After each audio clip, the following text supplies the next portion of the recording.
And the reason that we're here, the reason that we've been doing all of these fantastic outside broadcasts of the last few weeks, is that we're visiting the Olympic boroughs. And the reason that this is an Olympic borough is it's the centre of equestrianism throughout the Olympics to come. And I have to say, the other morning, like everybody else, I didn't get any tickets in that first round of ballots, and I was very disappointed. So I got up at 6 o'clock in the morning to try and get some tickets, you know, in the ones that came up next. And I was sitting there on the computer getting frustrated, and I managed to get a pair for boxing for me and Alfie. And my wife, Christina, came down. Now, there can't be many people in the world who know less about sport than my wife.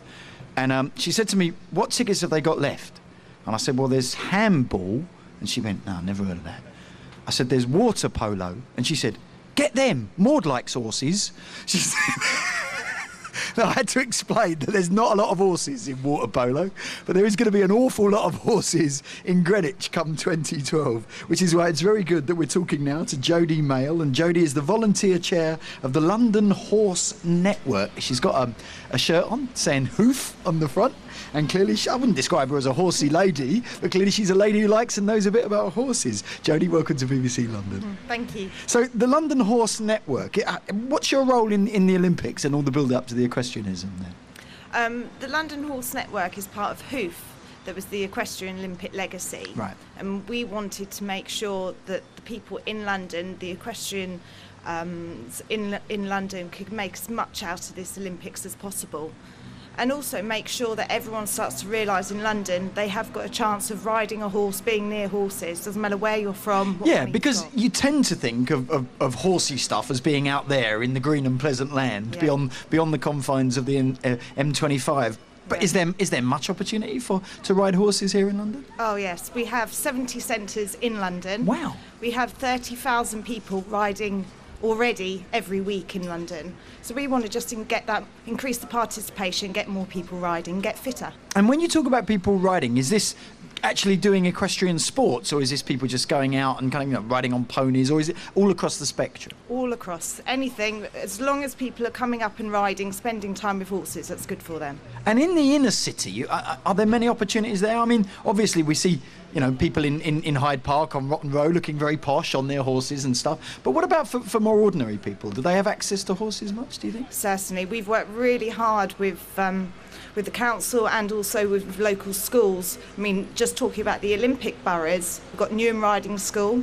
and Mudchute Equestrian Centre, wow, also Lee Valley. They all do subsidised lessons for children and a lot of after-school sports as well for children as well. And do you think that, I mean, this has been a big issue throughout the Olympics and the talk of the heritage afterwards.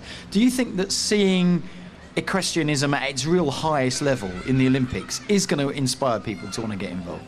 I hope so, and I'm sure it will.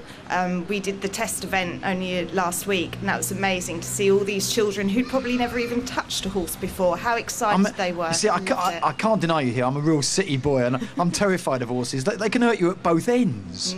I mean, this is... No, you go to centres and you'll be taught how to care for those horses and how to ride them safely. You'll be fine. Have a go.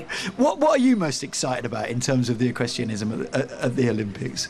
Just our opportunity to get people understanding the horse world and get in there and start making use of the horses available. Because I guess you do have to counter the idea that it is very elitist, don't you? That this is something for very, very wealthy and posh people, if you like.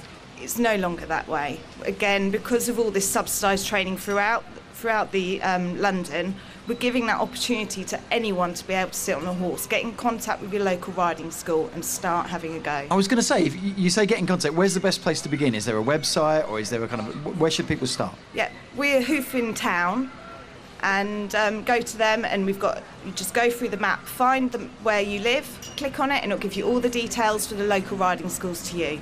And how long, if someone's never kind of had any contact with a horse before, you get a kid from London and they think but they'd like to get involved, how long before they can get confident and be up and riding on a horse, do you think? How long does it take? Okay.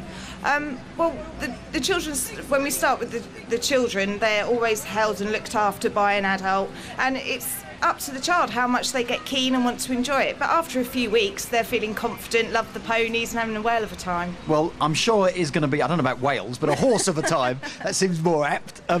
I'm sure it is going to be one of the most extraordinary sights of the Olympics as well, though, because, I mean, Greenwich Park is just a fantastic setting, isn't it?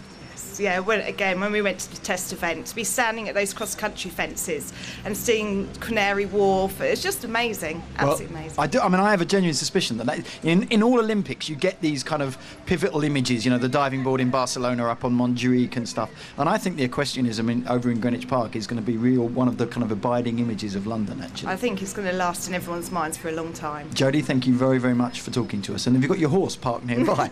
Around the corner. Jodie, thank you.